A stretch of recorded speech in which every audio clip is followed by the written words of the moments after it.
Muchísimas gracias, amados, amadas, a todos Dios les guarde, a todos Dios les bendiga de manera rica y abundante en cualquier lugar, en cualquier latitud donde se encuentren. Pues estamos ya arribando a los 2 meses donde estaríamos previstos para, por supuesto, dar estas biografías, estos estudios, y es precisamente lo que nos disponemos a hacer en este momento. A ver,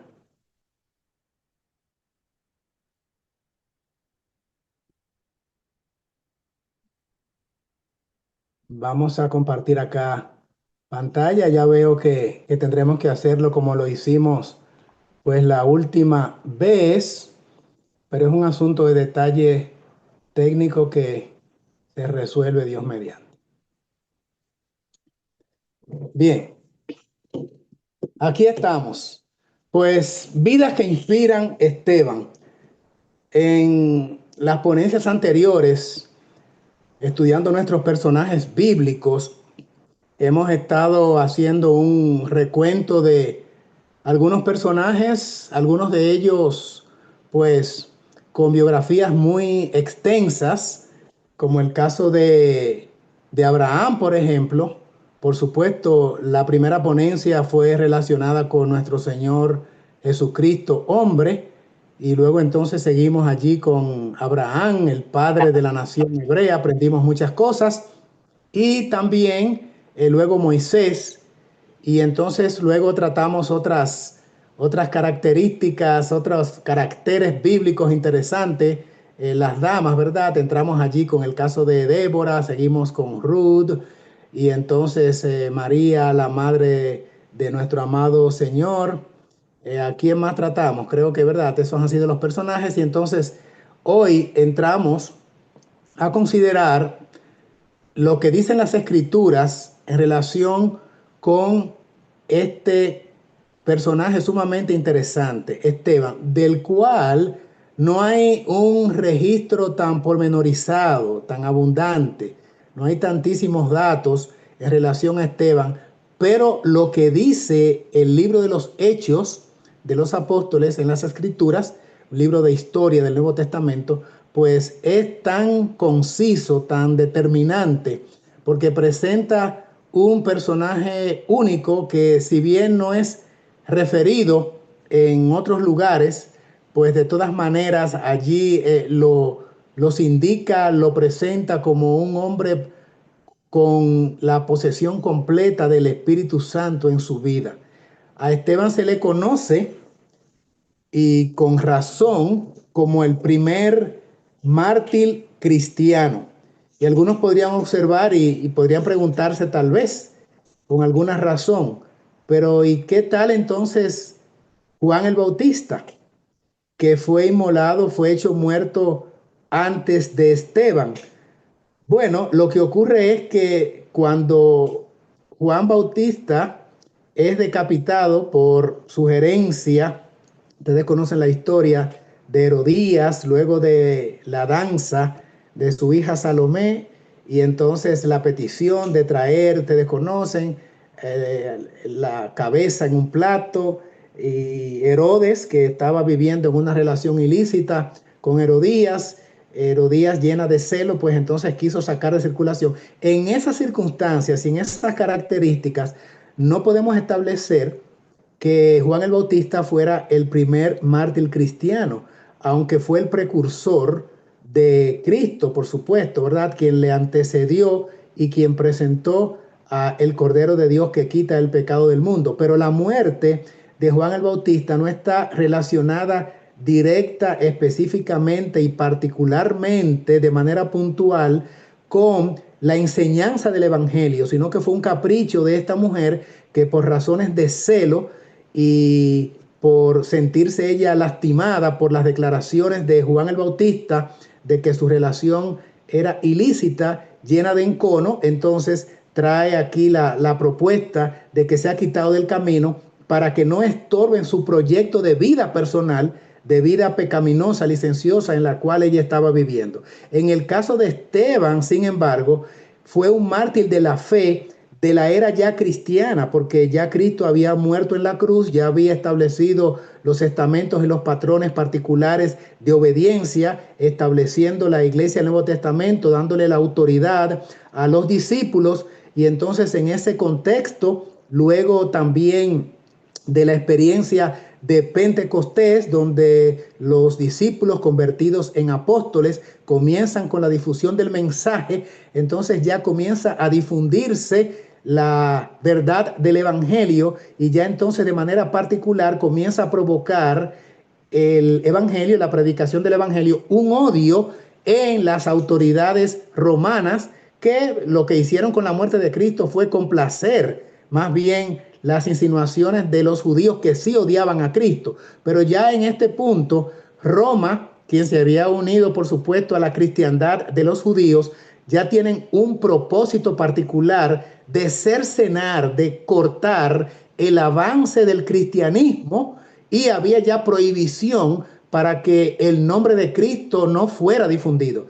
De hecho, ya con Esteban, la iglesia está tomando forma, ya están los apóstoles, ya están los diáconos, y entonces en ese contexto de esa persecución, después de la resurrección y ascensión de Cristo, entonces ya con la formalidad de la iglesia cristiana que acaba de germinar, acaba de salir, entonces ahí sí podemos entonces citar que directamente Esteban es presentado como el primer mártir producto de la proclamación puntual del evangelio, y por eso entonces es que decimos que sí, que fue Esteban y no Juan el Bautista el primer mártir cristiano. Así es que siempre hemos dicho que las cosas que antes se escribieron, o sea, repetimos lo que dice la Escritura, para nuestra enseñanza se escribieron, a fin de que por la paciencia y la consolación de las Escrituras tengamos esperanza. Las Escrituras nos consuelan, y lo hermoso de la Biblia es que presenta las virtudes y cualidades positivas, las maneras en que los hombres se comportaron guiados por el Espíritu de Dios, y esto es para emular, para imitar, para seguir esos pasos. Pero tampoco la Biblia calla las biografías o los aspectos de las biografías o de las vidas de los personajes bíblicos donde estos cometieron yerros. Por eso, por ejemplo, el caso de David, que no lo hemos considerado, una vida tan prolífera, tan abundante, con tantas luces y sombras, presenta particular y específicamente sus logros, sus cosas buenas, hombre conforme al corazón de Dios, mas no deja en silencio y no deja de puntualizar los actos negativos de David, y también los presenta. Por eso es que desde la primera fecha estamos diciendo que en las Escrituras las vidas de los personajes que allí se presentan sirven de dos maneras: para presentar sus cosas buenas e imitarlas, y también señalan sus puntos de debilidad, sus errores y pecados, para que nos abstengamos de ellos. En ambos casos, igual la Biblia nos enseña y nos es un libro aleccionador, tanto para imitar lo bueno como para evitar lo malo o negativo de los personajes que allí se presentan. El único modelo perfecto, ¿quién es? Con el personaje con el cual comenzamos, ¿verdad? Nuestro serial de estudio el primer martes del mes pasado de mayo. Así es que vamos a mirar lo que tiene la Biblia que decir, porque hay bastante que aprender, a pesar de que su biografía no es tan descriptiva, no es tan amplia, con tantos detalles de la primera etapa de su vida, sus padres, nada de eso aparece, tampoco en los testimonios, pero de manera concisa lo que allí está establecido es evidente que también en el caso de Esteban es una vida que inspira. Hechos de los Apóstoles, capítulo 6, será nuestra primera porción bíblica a considerar. Hechos capítulo 6, versículo 1 y varios versículos más que sobre la marcha.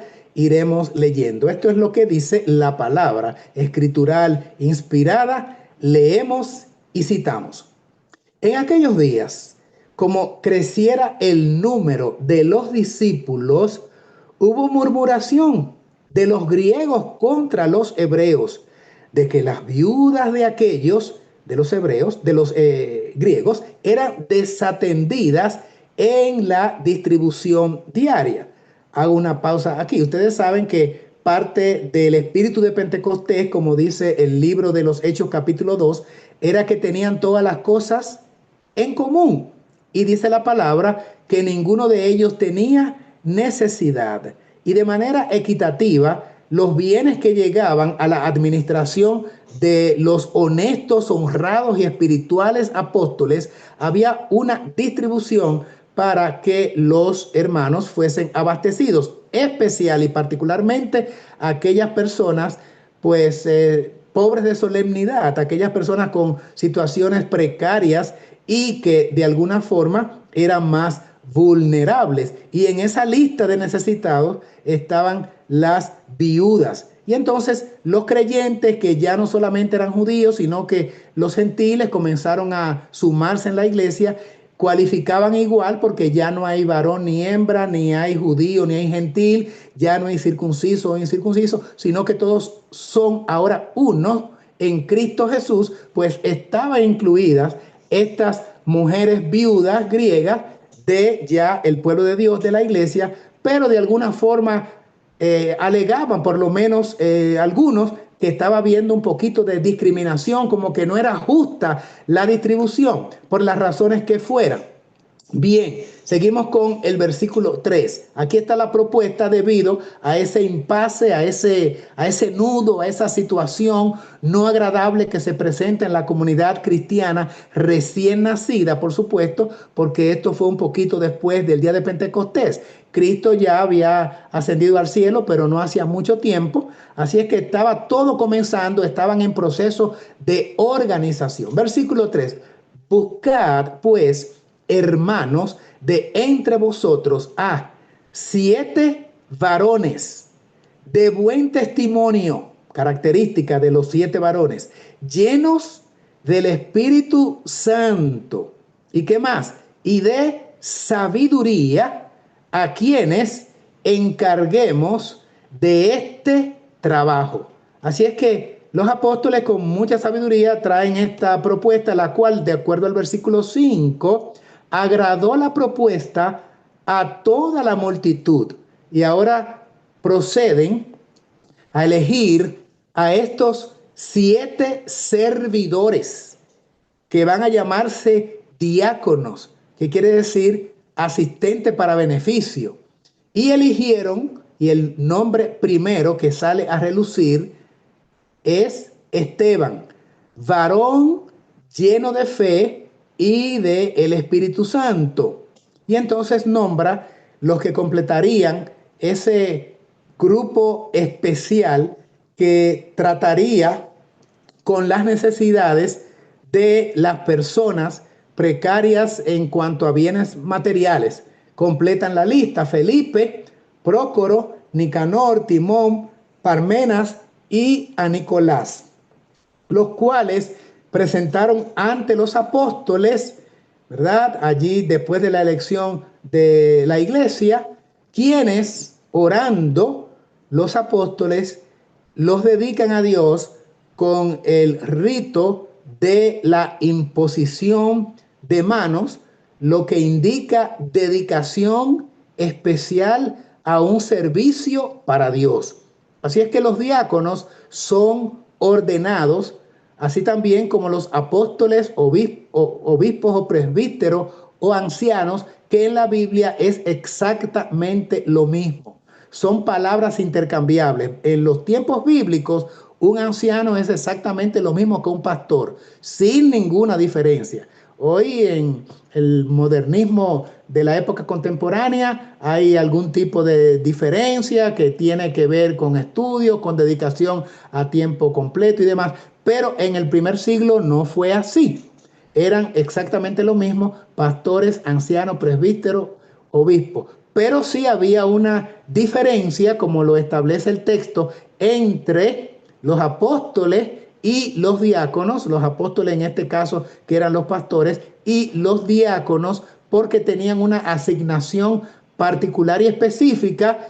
Más adelante en el texto se dice, para que nosotros, dicen los apóstoles, podamos dedicarnos a tiempo completo y de lleno a la instrucción de la palabra, a la evangelización y al trabajo misionero particular de la predicación de la palabra. Así es que este es el cuadro y allí nos aparece nuestro personaje por primera vez. Pero vamos a seguir la lectura en el libro de los Hechos, porque entonces hay algunos incidentes que queremos reseñar relacionados con esta vida inspiradora que es la vida de Esteban. Dice la palabra en Hechos 6, verso 8. Y Esteban, lleno de gracia y de poder, bueno, ya había dicho antes que para su elección se determinó que él tenía sabiduría, tenía preparación y tenía la posesión, era posesión del Espíritu Divino. Aquí lo corrobora diciendo que estaba lleno de gracia y añade y de poder.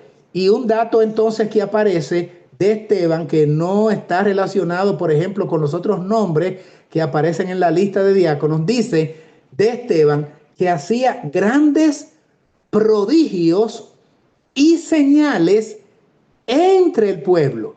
Bueno, pues si creíamos que esto era una prerrogativa exclusiva de los apóstoles, pues vayamos desmontando esa idea, porque la Biblia dice que Esteban, quien no era del grupo de los 12, pues también lleno de gracia y de poder, hacía prodigios, hacía milagros y señales entre el pueblo. Versículo 9, estamos en el capítulo 6. Entonces se levantaron unos de la sinagoga llamada de los libertos y de los de Cirene de Alejandría, griegos, de Cilicia y de Asia, disputando con Esteban. Pausa. No solamente Esteban era un hombre con estas características de sabiduría, sumamente servicial, dotado de gracia, lleno de gracia, dice la Biblia, y de poder, que hacía milagros, prodigios, señales, sino también que era un hombre versado en las escrituras, como lo dice el texto y como lo vamos a ver en un ratito, ya en el discurso que él está dando de despedida. Así es que Esteban era una persona poderosa en la palabra de Dios y de acuerdo a los estudios que uno puede hacer en las escrituras, Esteban es uno de los hombres más completos y capacitados en cuanto a la historia bíblica del Antiguo Testamento. O sea, se sabía la historia judía, pues al dedillo, como vamos a ver en un ratito. Pero su sabiduría, su sapiencia, que no era innata, no era propia de él, porque las escrituras dicen de dónde venía el poder, la gracia, la sabiduría y el poder espiritual de Esteban. ¿De dónde procedía? La Biblia señala reiteradamente que era un hombre dotado con el Espíritu de Dios, con el Espíritu Divino, con el Espíritu Santo. Hermanos amados, dice la palabra que todo aquel que quiera vivir piadosamente en Cristo Jesús padecerá persecución. Levantará el encono del enemigo. Inmediatamente las huestes del mal se van a volcar en contra de ese hombre o de esa mujer porque le está haciendo un trabajo a Dios que afecta la causa del enemigo. Le está provocando bajas al ejército del diablo y por lo tanto el enemigo se lo toma en lo personal.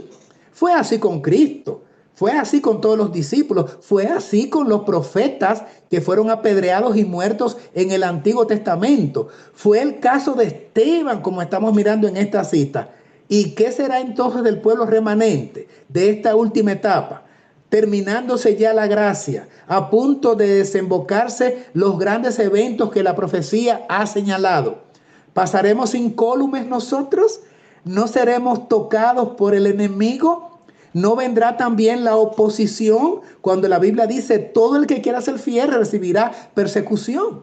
¿no será también que se cumplirá la profecía donde dice que seremos perseguidos, echados fuera de las iglesias, de las congregaciones, desglosados, sacados de los libros, desfraternizados, tenidos al menos?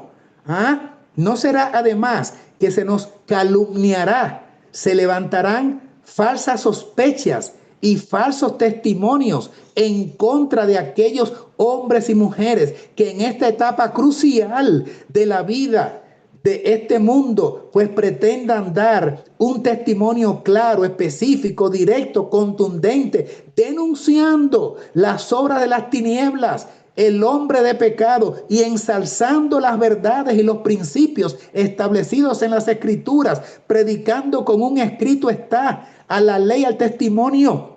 ¿No será, hermanos y hermanas, que despertaremos también el encono, el odio, el acervo sentimiento de persecución en nuestra contra? Por supuesto que sí. Y aquí, con la iglesia comenzando, justo en los días de Esteban, cuando este grupo de hombres son elegidos por imposición de manos como los primeros diáconos, ya aquí el diablo comienza a manifestarse. Y recuerden que todo lo antiguo habrá de repetirse, porque no hay nada nuevo debajo del sol. Si con persecución comenzó la iglesia naciente a abrirse paso entre la sociedad del primer siglo, con persecución será terminada la obra en esta etapa última de la historia humana.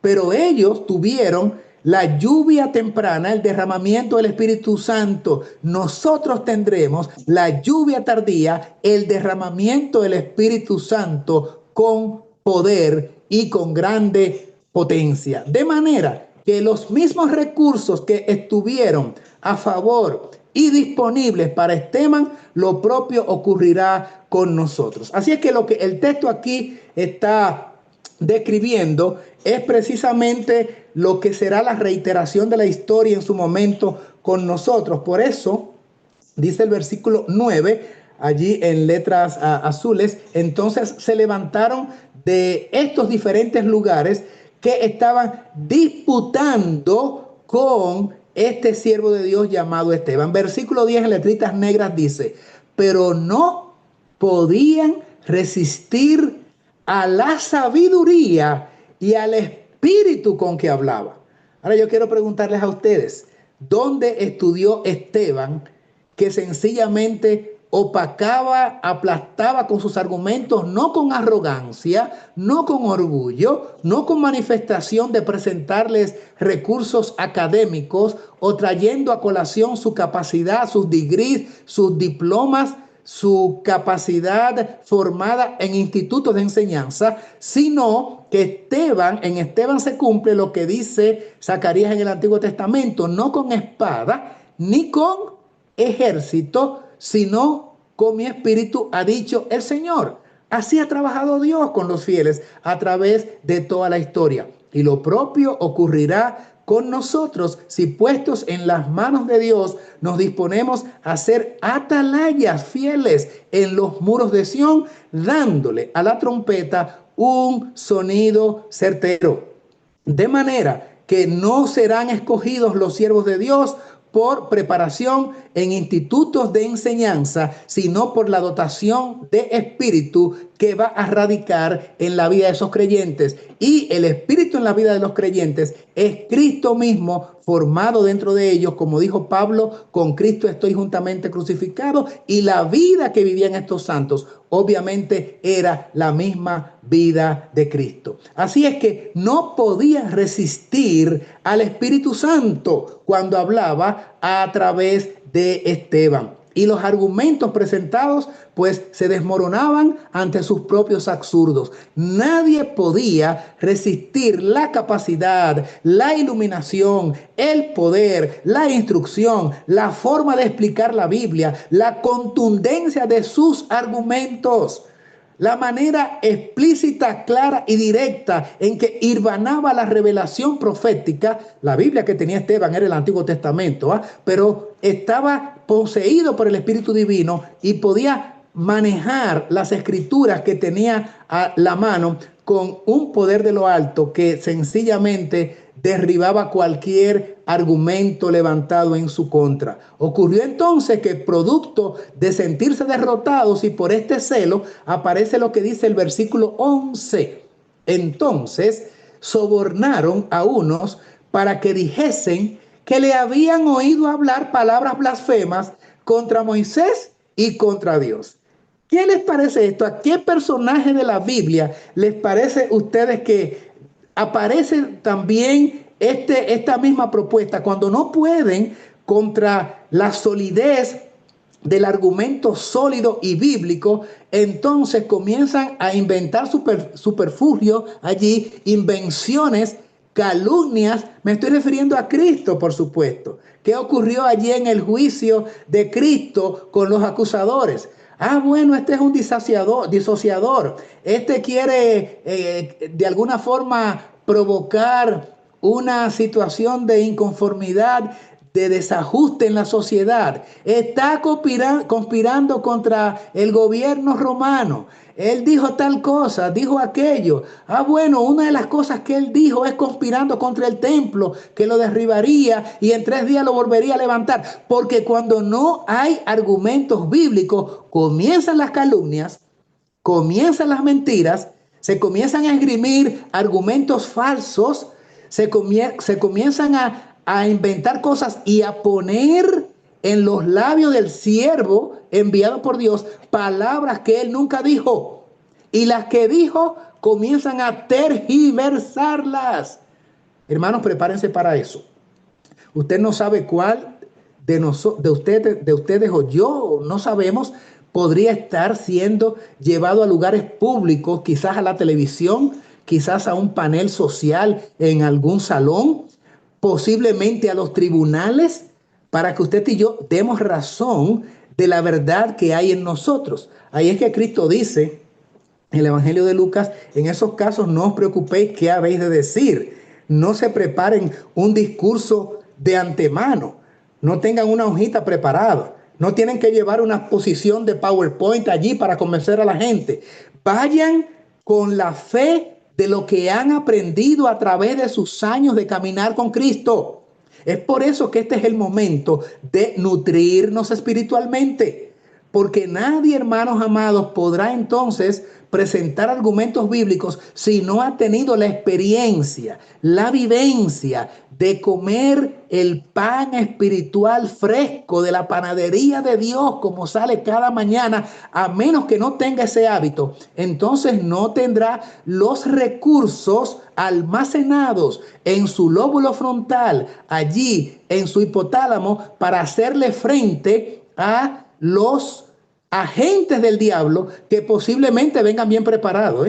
A lo mejor tengan una manera de explicar las escrituras que, si usted no es versado, si usted no es sólido, podrían confundirle y dejarlo allí al ridículo frente a la gente, y el evangelio puede ser vilipendiado y puede ser entonces de alguna forma la palabra de Dios puede caer en descrédito. Todo porque usted no fue un atalaya fiel que se preparó cuando debía. Yo les quiero preguntar, ustedes conocen lo que son las competencias de carreras de maratón, ¿verdad? Que corren muchos kilómetros y bueno, los premian en los Juegos Olímpicos o en cualquier evento de esta naturaleza, esta competencia atlética. ¿Ustedes piensan que esas personas que pueden correr un maratón completo, que son 42 kilómetros, su primera experiencia de correr el maratón es el día de la competencia? Ahí es la primera vez que él va a correr, o que comienza allí su preparación física o técnica o su acondicionamiento corporal. Ay, no, hermanos y hermanas queridas, ese atleta, ese competidor, hace años que él está tratando de preparar su cuerpo. Tiene una rutina de ejercicios, se ha ejercitado con un programa atlético particular de varias horas al día, con ejercicios específicos para la respiración, para el abdomen, para las piernas, para el cansancio, todo lo que es la estrategia de carrera, el tecnicismo. Él tiene tiempo con un entrenador practicándolo. Cuando llegue el día de la competencia, entonces tiene que poner lo que ha aprendido, su entrenamiento, tiene que ponerlo en práctica. Lo mismo con el cristiano. Usted no puede comenzar a desarrollar una ponencia bíblica y conocer lo que la Escritura dice en cuanto a un tema determinado cuando lo lleven allí a un tribunal, por ejemplo, o a una ponencia en algún lugar donde usted tenga que dar la razón de la fe que hay en ustedes. Porque van a venir, como en el caso de Esteban, personas que van a sobornar a otros para que sean testigos falsos en su contra, para que digan que usted dijo lo que usted no dijo, para que tergiversen sus palabras, para que blasfemen el nombre de Dios, y entonces usted tiene que defender la causa. El caso de Esteban es particularmente sintomático porque los judíos tenían a Moisés como un personaje destacado. Moisés, la cátedra de Moisés, de donde se aprendieron todas las cosas del Antiguo Testamento. Se dice la cátedra de Moisés, el hombre que escribió la Torá, el Pentateuco, los primeros 5 libros. Y el conocimiento de Moisés, pues, era proverbial allá, ¿verdad? En los tiempos del primer siglo. De manera que decir que alguien está en contra de ese padre de la patria, de ese héroe nacional, era por supuesto una acusación seria. Y fue precisamente la que se esgrimió en contra de Esteban, que Esteban estaba en contra nada menos que de un personaje tan importante, tan icónico para el pueblo hebreo como Moisés. Esteban estaba hablando mal de Moisés, pero también en contra de Dios. Y como ellos se preciaban de ser personas muy apegadas a las escrituras, pues estos eran cargos muy serios para Esteban. Mire, dice allí el libro, el Hecho de los Apóstoles. Vamos a leer esta cita que aparece. Esteban, el más destacado de los 7 diáconos, era varón de profunda piedad y gran fe. Esta es la inspiración del Espíritu Divino a Ellen White, que dice esto. Sigue diciendo, aunque judío de nacimiento, hablaba griego y estaba familiarizado con los usos y costumbres de los griegos, por lo que tuvo ocasión de predicar el evangelio en las sinagogas de los judíos griegos. Era muy activo en la causa de Cristo. Vayan mirando características, porque estamos mirando vidas que inspiran. Miren cómo era él, todo lo que describe esta cita. Muy activo en la causa de Cristo y proclamaba osadamente su fe. ¿Qué es osadamente? ¿Qué es alguien osado? Alguien lanzado, alguien sin temor, alguien que presenta su convicción de fe de una manera destacada y sin ambigüedades, de una manera clara y contundente. Eso dice la inspiración que hacía Esteban. Entonces continúa la cita. Eruditos rabinos y doctores de la ley entablaron con él discusiones públicas, confiados en obtener fácil victoria, pero no podían resistir la sabiduría y el espíritu con que hablaba, porque no solo hablaba con la virtud del Espíritu Santo, sino que era evidente que había estudiado las profecías y estaba versado en todas las cuestiones de la ley. Lo que les estaba diciendo, esto no se trata de improvisar. Allí Esteban sencillamente no estaba inventando cosas que le surgieron en ese momento y estaba preparando las palabras para salir del atolladero con las acusaciones que les estaban haciendo. No. Es que el hombre era versado en profecías. Es que conocía el escrito está. Él así dijo Jehová. Y por eso entonces nadie podía contradecirle. Es justa y precisamente lo que debe ser el pueblo de Dios en este cortito espacio de oportunidad que tenemos antes que se desate la crisis que ya se cierne en el horizonte cercano. Continúa Hechos de los Apóstoles en la página 81 con esta declaración. Hábilmente, hablando de Esteban, por supuesto, defendía las verdades porque abogaba y venció por completo a sus adversarios. En él se cumplió la promesa. Poned pues en vuestros corazones no pensar antes cómo habéis de responder, porque yo, dice Cristo, os daré boca y sabiduría a la cual no podrán resistir ni contradecir todos los que se os opondrán. Llamaron a eruditos judíos de los países comarcanos o cercanos para que refutasen los argumentos del preso, porque en este punto ya Esteban está detenido por hablar nada menos, de acuerdo a la acusación. Por supuesto que no hizo eso. La acusación era que había blasfemado en contra de Dios y había desacreditado el nombre de Moisés hablando en contra de Moisés. Así es que ahora estaba allí preso. ¿Y qué ocurre entonces? Llamaron a las personas para que reforzaran esta acusación y Saulo de Tarso estaba presente y tomó muy activa parte contra Esteban, el que posteriormente sería el apóstol Pablo.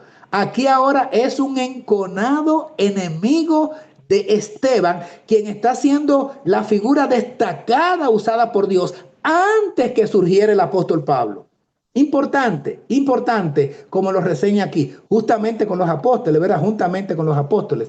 Así es que estaba allí Saulo aportando todo el peso de su elocuencia y la lógica de los rabinos, porque Saulo era un rabino, a fin de convencer a la gente de que Esteban predicaba falsas y perniciosas doctrinas.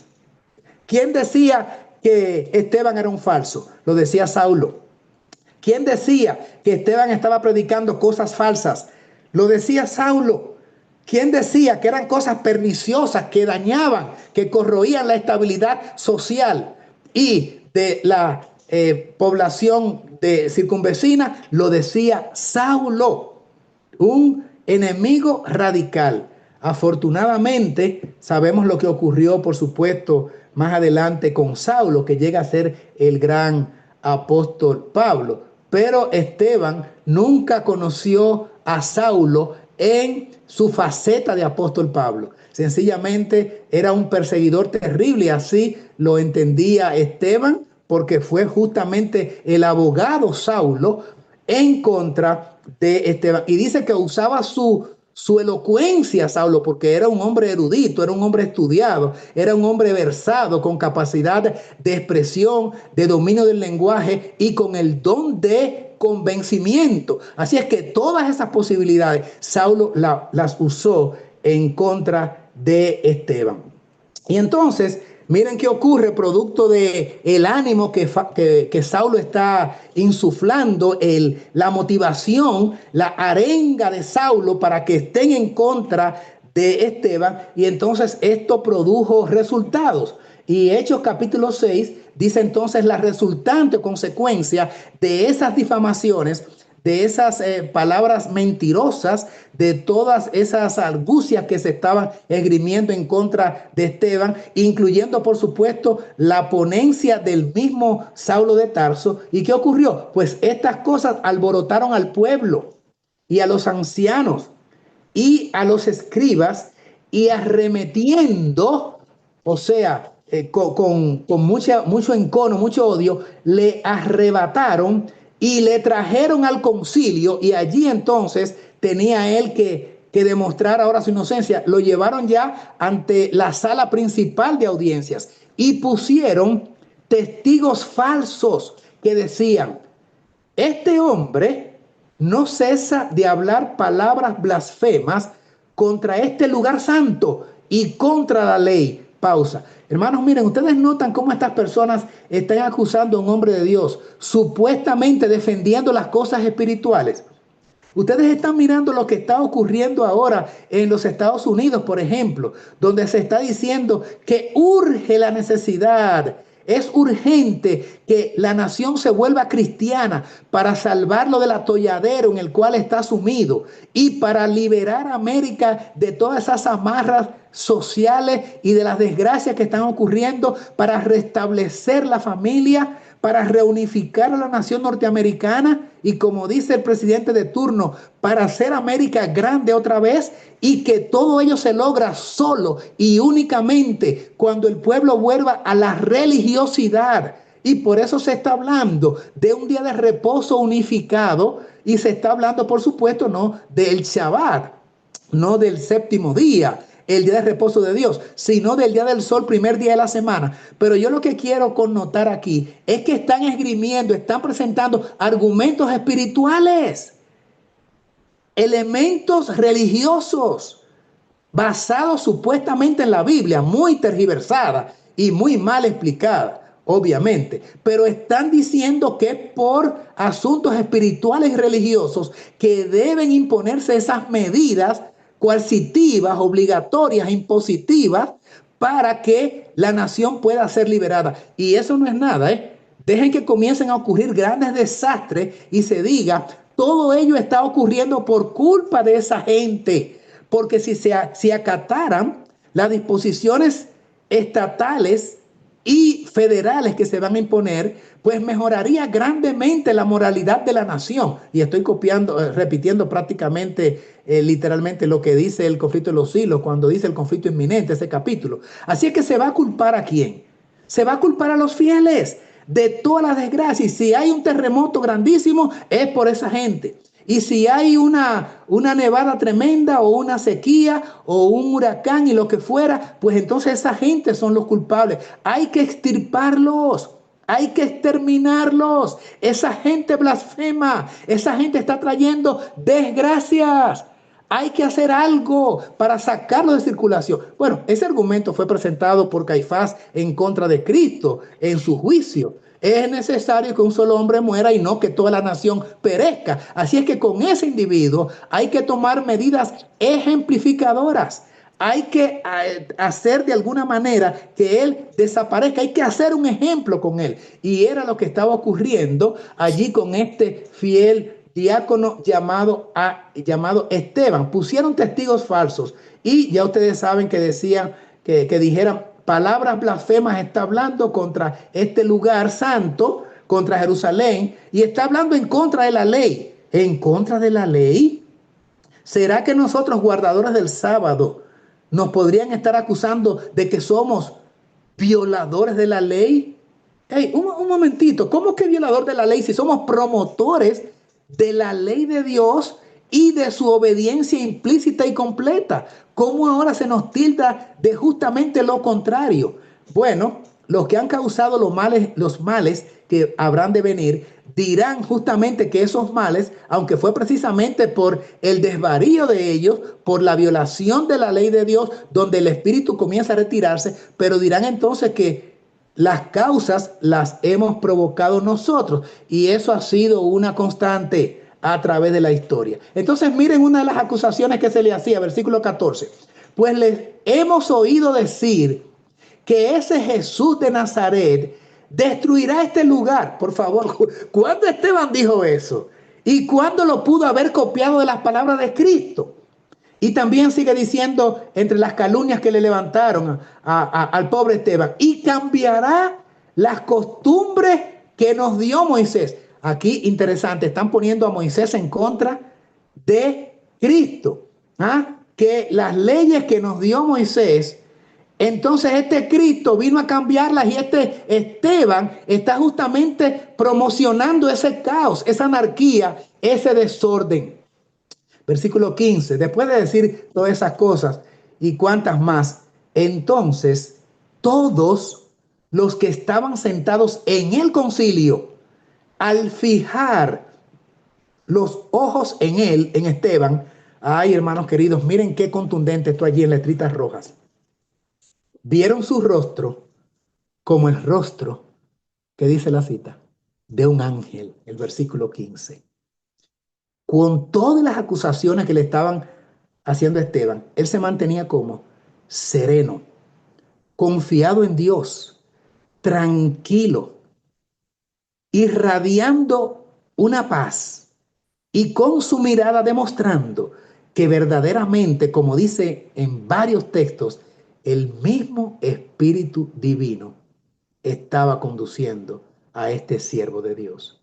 Y con todo y los informes negativos, dice que cuando se le miraba entonces lo que veían en su rostro era el rostro de un ángel. Pero ahora toca el turno de la defensa pública de Esteban. Y arribamos al capítulo número 7. El capítulo culmen. Allí se llega a la cima, al cenit de lo que fue la vida de este mártir cristiano. Porque es culminado por el sumo sacerdote en Hechos 7:1, que aparece allí en la diapositiva. Y el sumo sacerdote dijo entonces: ¿es esto así? Esto que están diciendo es verdaderamente así, como diciéndole, defiéndete. Ustedes han notado los paralelismos entre este juicio a Esteban con el juicio de Jesús. ¿Ustedes recuerdan cuando también le dijo Herodes, no te defiendes? Y Pilato también, de estas cosas que dicen contra ti, ¿no tienes nada que decir en tu defensa? Pues lo propio ocurre aquí. Y entonces el sumo sacerdote, ¿es esto así como están diciendo estos que presentan los argumentos en tu contra? Y aquí, hermanos, viene la declaración de Esteban. Versículo 2 hace la introducción a lo que sería un poderoso discurso que no vamos a estudiar esta noche. Por favor, saquen un momento y léanse el capítulo 7 del libro de los Hechos, pero completo, sin dejar un versículo. Y si pueden leerlo una segunda vez, háganlo, porque en el capítulo 7 del libro de los Hechos aparece la defensa de un hombre poseído por el Espíritu de Dios en un momento de crisis, donde injustamente se le está acusando, se le están levantando cargos que no son ciertos, cargos totalmente fatuos, ilegales, y donde se le está incriminando de producir caos y cosas que él en lo absoluto ha producido, más bien sus acusadores. Y ahora miren cómo este hombre, solamente unos pocos versículos, comienza su discurso: varones, hermanos y padres, oíd. Allí el auditorio comenzó a ponerse totalmente atento, porque venía la defensa de un hombre que de alguna forma fue llevado allí para producirle la muerte. Y está la defensa de un reo indefenso que no tiene más abogado que el mismo Dios. Nadie está de su parte. No hay una sola persona en el auditorio que esté haciendo causa común con él, pero la Biblia dice que tenía el Espíritu de Dios con él. Y dice entonces: el Dios de la gloria apareció a nuestro padre Abraham estando en Mesopotamia, antes que morase en Harán. Aquí lo voy a dejar porque ya les puse la asignación a ustedes, sugerencia por supuesto, de que desglosen y puedan asimilar este capítulo 7. Léanse este sermón, hermanos. Pocos sermones tienen el impacto que produjo el sermón de Esteban. Sencillamente poderoso. Porque en el capítulo 7 del libro de los Hechos se narra la historia resumida del Antiguo Testamento hasta el punto donde están en ese momento allí en el juicio, y comienza con Abraham cuando fue llamado de allá de Mesopotamia, donde salió de su casa y de su parentela, llamado por Dios para introducirlo el Señor a la tierra que le daría por heredad, a saber, la tierra de Canaán o la tierra prometida. Y hace una descripción pormenorizada Esteban, paso por paso, llegando a Abraham, siguiendo por el Mar Rojo, pasando por el Sinaí, la presentación de la ley, la participación de Moisés como caudillo desde su nacimiento en varias facetas importantes de la vida de Moisés, las cuales Esteban maneja con una habilidad y una destreza como si fuera un catedrático enseñando en la universidad, para que todos captasen la manera sabia como Dios condujo al pueblo. Atraviesa también por el tema del santuario, lo que significa la presencia de Dios allí, y cómo la participación de los profetas confirma la revelación escritural inspirada, y con un manejo sumamente elocuente, poseído por el mismo Espíritu Divino, Esteban deja a atónicos y pasmados a todo el auditorio. Si lo había hecho antes, si ya había derrotado con sus argumentos poderosos a todos aquellos que de diferentes puntos venían a la controversia contra él, aquí entonces le pone la tapa al pomo. Allí desglosa el Antiguo Testamento de una manera magistral, de una manera con una excelencia, una capacidad de oratoria que excede en mucho a lo que es simplemente la habilidad humana. Es evidente de que el mismo Dios estaba hablando con él. Y todo el mundo está allí atónitos, pero sus enemigos, que están buscando una falta en él, están procurando mirar dónde iba a flaquear para que ese argumento sirviese como base o plataforma, como punta de lanza para esgrimirlo en su contra y entonces decir que por esa declaración era digno o reo de muerte. Y arribamos entonces dando el salto desde los primeros 2 versículos donde él hace la introducción a su sermón hasta la parte culmen, allí el clímax de su exposición en los versículos 51 en adelante. Porque ahora, después de decir que los profetas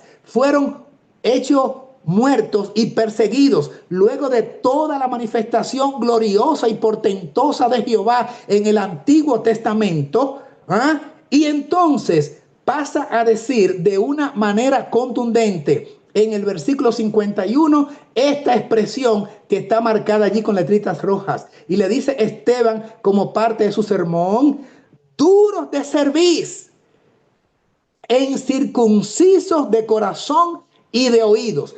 Debo hacer una pausa porque esta declaración tenía una implicación que para ellos obviamente era sumamente ofensiva. Ustedes saben que más de una ocasión a este pueblo totalmente desviado de los principios divinos en el Antiguo Testamento, guiado por Moisés, se les llamó el mismo Moisés pueblo duro de cerviz. ¿Qué quiere decir duro de cerviz? Que es la parte, vamos a decir, que sostiene, hablando desde el punto de vista fisiológico, un cuerpo humano. Quiere decir tercos. Un duro de cerviz es un obstinado, es una persona que no da su brazo a torcer, es una persona que no se doblega ni es impresionado con el Espíritu de Dios, con la palabra de Dios, con la consejería, con la amonestación, con las admoniciones. Una persona que no está listo para arrepentirse, obstinado en una posición de pecado, rígido en cuanto a ceder y decir humildemente: es mi falta, me voy a poner a tono con la voluntad de Dios, se me ha demostrado mi error y ahora me voy a acoger a las directrices que me está mandando el profeta o el predicador o Dios de alguna forma. Un duro de cerviz es uno que no se dobla, un terco obstinado que no quiere admitir su condición de pecador. Y esta expresión es justamente la que emplea Esteban, incriminándolos de manera directa, de manera contundente y de manera muy específica y puntual, y les dice en un tono muy directo: duros de cerviz. Pero no solamente eso, sino que ahora le va a añadir una cláusula gramatical que fue un punzonazo allí, una puñalada a la conciencia de estos perversos que estaban, por supuesto, procurando la muerte del diácono Esteban. Y pasa a decirles en su discurso: e incircuncisos de corazón y de oídos. Ay, hermanos, para un judío ser incircunciso, ¿qué representaba? La circuncisión era el pacto de lealtad de que usted pertenecía al pueblo. Y si no estaba circuncidado, usted era un gentil, un pagano, un paria, un étnico, un renegado social, uno que no era parte del pueblo de Dios y por lo tanto no merecía las bendiciones y las promesas atribuidas al pueblo de Israel por parte de Dios. Las promesas de Dios no se cumplen de acuerdo al concepto de ello de la ley levítica en un incircunciso, porque estaba el ritual del 8º día para todo niño nacido en Israel. De manera que un incircunciso era un vulgar pagano gentil fuera de la misericordia de Dios. Y eso es precisa y justamente lo que ahora está presentando Esteban en su directo y muy, vamos a decir, era como una flecha al corazón de ellos, duro de servir e incircuncisos de corazón y de oídos. Vosotros resistís siempre al Espíritu Santo. ¿Ven lo que le estoy diciendo? Eso es uno duro de eso es alguien duro de servir. Y si le dicen circunciso, no está circuncidado, eres un gentil pagano. Ustedes no están bajo la gracia de Dios y no han aceptado doblegarse a quien convence de pecado, que es quien Cristo en su naturaleza divina, el Espíritu Santo. Y es justamente lo que le está incriminando allí a Esteban. Y entonces pasa a decirle, como parte de su colofón, la parte final de su sermón, como vuestros padres, así también son ustedes. Esto no es un asunto de ustedes, esto es un asunto que viene de la herencia que ustedes tienen. Es por genética que lo traen. Ser de dura cerviz, ser contrarios a la voluntad de Dios. Es que ustedes hace rato que se están rebelando porque son incircuncisos de corazón, de mente y de oído porque no quieren ni siquiera escuchar. Siempre resisten a la voz y al llamado del Espíritu Santo. Y esto viene desde vuestros padres. Así también son ustedes. Y entonces pasa a decirles que han sido unos asesinos, ellos y sus padres, porque entonces dice, ¿a cuál de los profetas no persiguieron vuestros padres y mataron a los que anunciaron de antemano la venida del justo? El que estaba proclamando a Cristo y los que estaban proclamando a Cristo que vendría el Mesías, sus padres de ustedes, pues arrasaron con esos profetas y con esos patriarcas de antaño. Y entonces ellos estaban anunciando nada menos que la venida de Cristo, a quien vosotros también, ustedes ahora, pues lo entregaron a los romanos, ¿verdad? A muerte, porque fue a los romanos que se lo entregaron, y fueron matadores de Cristo. O sea, sus padres fueron matadores de los que anunciaron el mensaje, y ustedes ahora, en la etapa presente, no hace mucho había ocurrido eso. ¿Qué hicieron? Entregaron a Cristo, ¿y qué estaban diciendo muchos? A quienes Esteban se estaba ahora predicando. Estaban diciendo en el juicio de Cristo, crucifícale, crucifícale, y consintieron con su muerte. Ahora Esteban se lo está presentando en sus propias narices. Oyendo estas cosas, versículo 54, después de decirle que sus padres fueron asesinos y ellos también lo son, oyendo estas cosas, se enfurecían en sus corazones y crujían los dientes contra él. Voy a hacer un breve comentario porque entonces viene una parte clave que vamos a ver en la siguiente diapositiva. Hermanos queridos, Esteban le dijo todo esto que hemos narrado, que hemos leído y que hemos explicado en este último par de minutos. Sin embargo, les digo que permitieron que Esteban siguiera con su sermón un minuto más.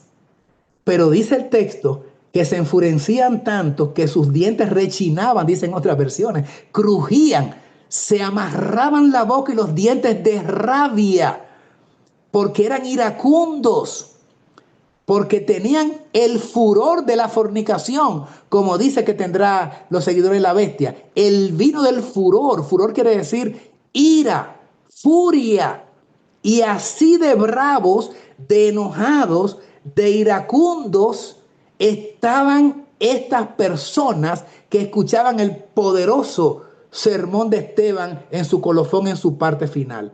Pero aunque crujían los dientes de rabia, de ira y de enojo, le permitieron que avanzara por un minutito más, pero no mucho más, porque ahora va a decir algo Esteban, que eso sí, ya determinó su sentencia de muerte, que ya la habían concebido, pero esto no lo aguantaron más. Y es lo que aparece ahora en pantalla. Versículos 55 al 58. Pero Esteban, lleno del Espíritu Santo. ¿Cuántas veces hemos leído que Esteban estaba lleno del Espíritu Santo? Puestos los ojos en el cielo. Hermanos, ¿qué escena vio en esta visión? Se le presenta una visión. Vio la gloria de Dios y a Jesús que estaba a la diestra de Dios. ¿A cuántos seres humanos se les permitió eso? Algunos sí. Me van a decir de Isaías, me van a decir de Daniel y Juan, claro que sí. Pero es interesante que aquí se presenta el trono de Dios en el cielo. Yo les quiero preguntar a ustedes, ¿qué departamento sería que se le muestra a Esteban justo en la parte final de su sermón, que fue el último?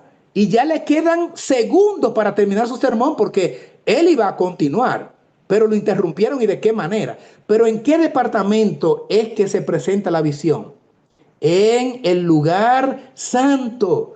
Cristo, después de 40 días en la tierra, luego de su resurrección, se eleva hacia el cielo y entonces les había prometido a sus discípulos: quedad allí en Jerusalén hasta que envíe la promesa de mi Padre, el Espíritu Santo que habrá de manifestarse. Lo que ocurre el día 50, 10 días después de que Cristo ascendió al cielo. Y subió a el lugar santo. Y es allí donde entonces, en la visión que se le presenta a Esteban, se le muestra al Padre, Dios, y a Jesús a la diestra. Entonces son dos personajes. Hay una tendencia y una enseñanza por allí unitarista de que es el mismo ser, el mismo personaje.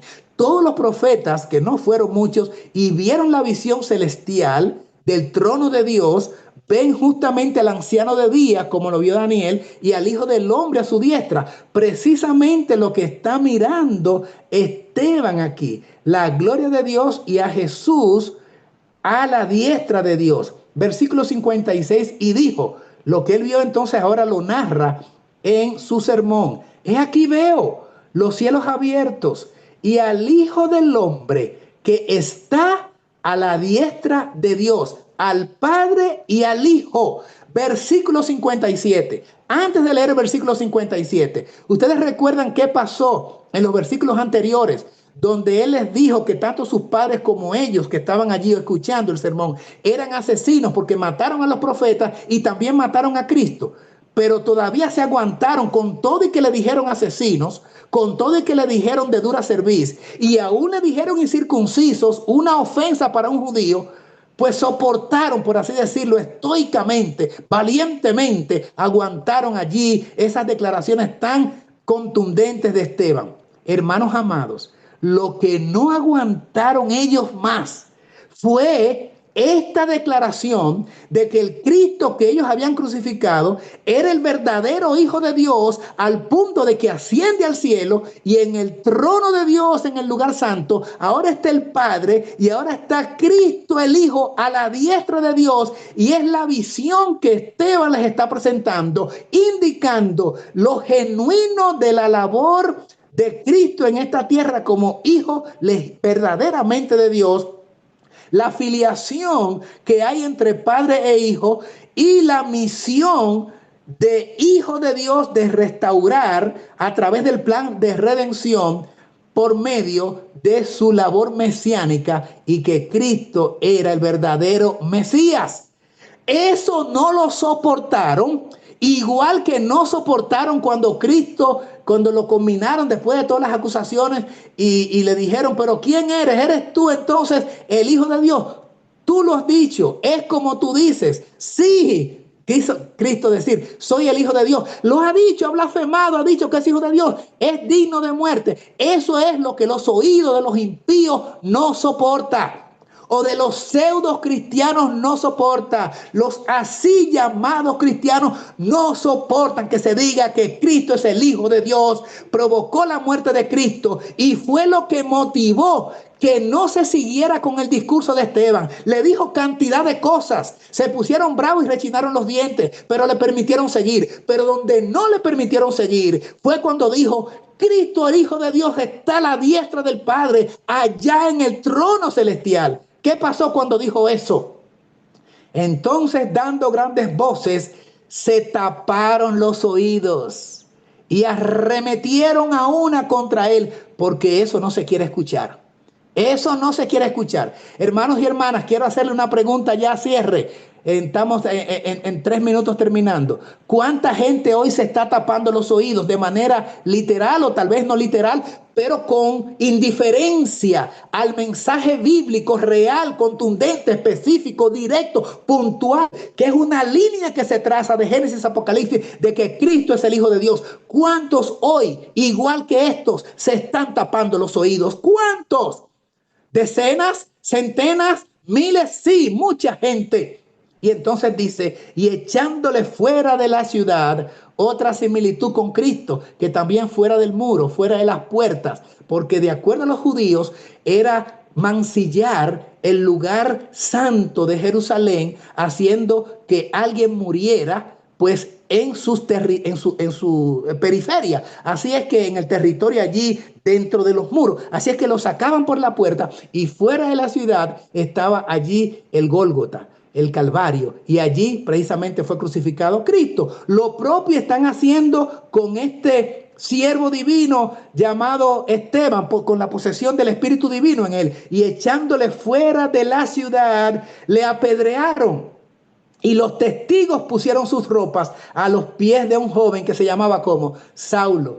Tenía toda la posesión divina Esteban en él. Dice que parecía un ángel y se le muestra a Dios y a Cristo la visión del trono de Dios. Oh, amigos queridos, esto no es para todo el mundo.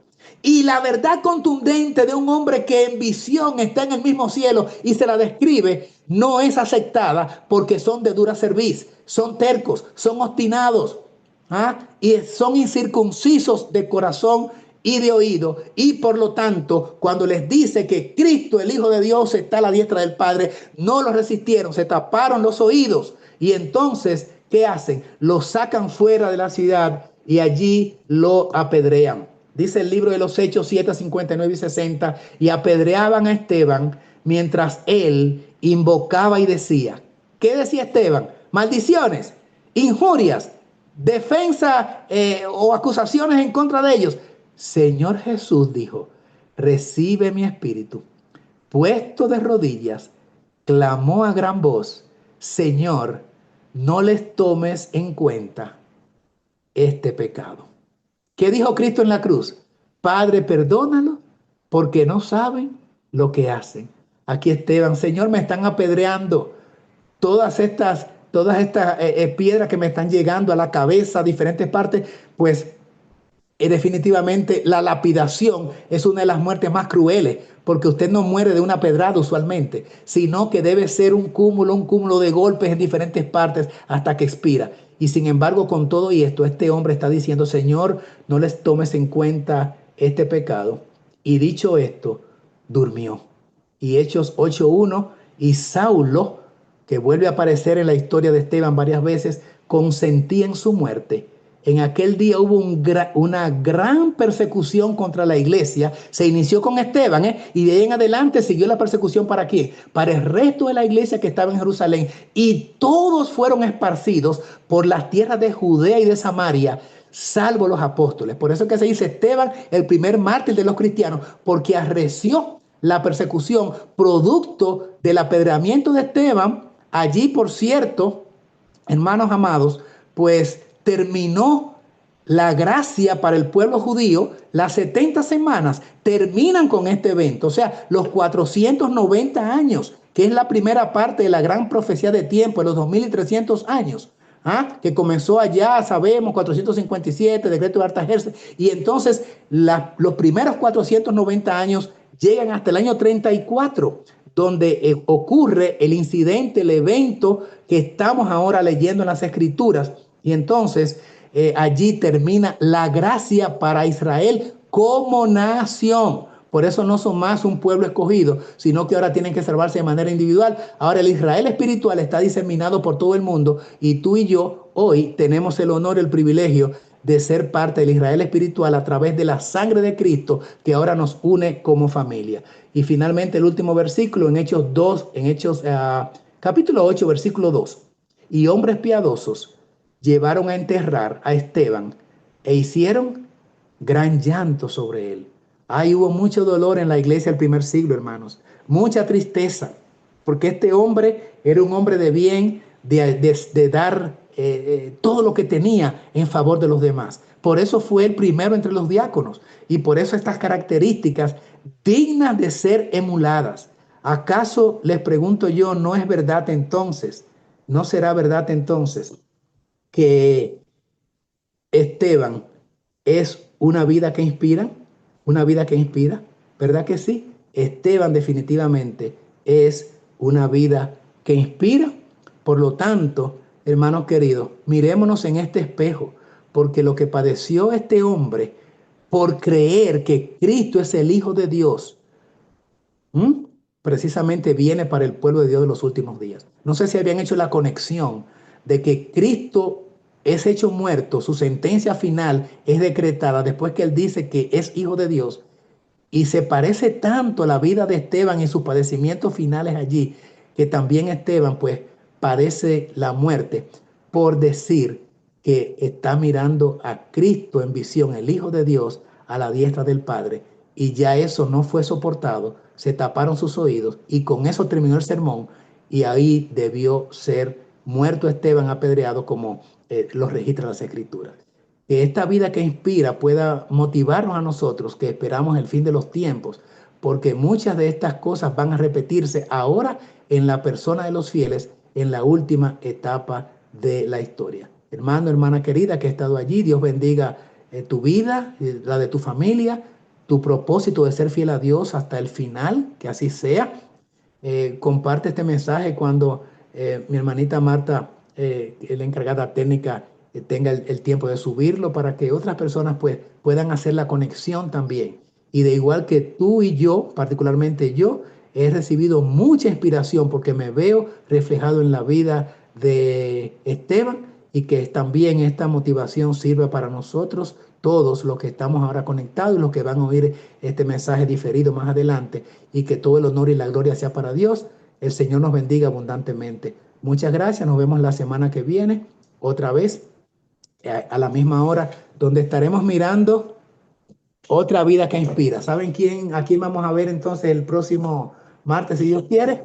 Nada menos que aquel que fue testigo en tantos de los episodios de Esteban, la vida del apóstol Pablo. Vamos a darle gracias a Dios, oramos a nuestro Padre Celestial y así le decimos, Padre amante, gracias por habernos permitido el estudio en esta noche. Vidas que inspiran. En esta noche, la biografía de Esteban. Qué hombre tan fiel, qué manera de vivir, qué manera de morir perdonando a sus enemigos, como lo hizo nuestro amado Señor Jesucristo también. Ahora, oh Señor, que cuando nos toque a nosotros defender su palabra, defender la verdad, lo hagamos con el mismo arrojo y sobre todo con la misma posesión del Espíritu Divino en nosotros para que ensalcemos su gloria, escondamos nuestra persona y que hablemos solamente aquellas cosas que usted pone en nuestras mentes. Perdone, Señor, nuestros pecados. Bendiga a cada hermano, cada hermana, cada familia acá representada, cada uno con sus problemas, sus necesidades físicas, tal vez enfermedades, sus problemas emocionales, problemas en las parejas, en las familias, en los matrimonios, problemas financieros, problemas de tristezas por algún dolor.